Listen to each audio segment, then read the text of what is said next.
ഇന്നൊരു tomato rice ഉണ്ടാക്കിയാലോ? Proper അങ്ങനെ അല്ലെങ്കിലും എന്റേതായ രീതിയിൽ എങ്ങനെ അങ്ങനെ.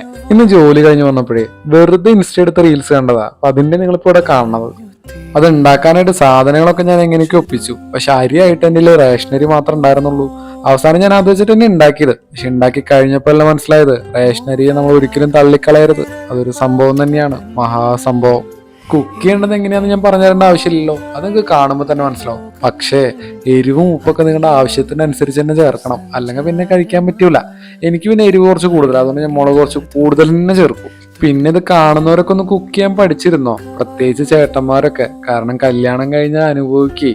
ഇത് കേൾക്കുമ്പോൾ ആർക്കും ഇളകണ്ടാട്ടോ, കാരണം കല്യാണം കഴിഞ്ഞ ഭാര്യനൊന്ന് ഹെൽപ്പ് ചെയ്യാലോ, അതും ഒരു രസല്ലേ.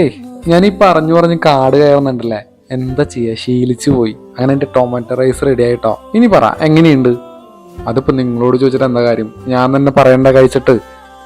അങ്ങനെ കുറച്ച് ചോറും പിന്നെ നമ്മുടെ തൃശ്ശൂരുകാരുടെ സർലാസും പിന്നെ കുറച്ച് അച്ചാറും ഒക്കെ വെച്ചിട്ടാണ് കഴിച്ചാണ്ടല്ലോ, വെറുതെ പറയല്ല, അടിപൊളിയായിരുന്നു കേട്ടോ.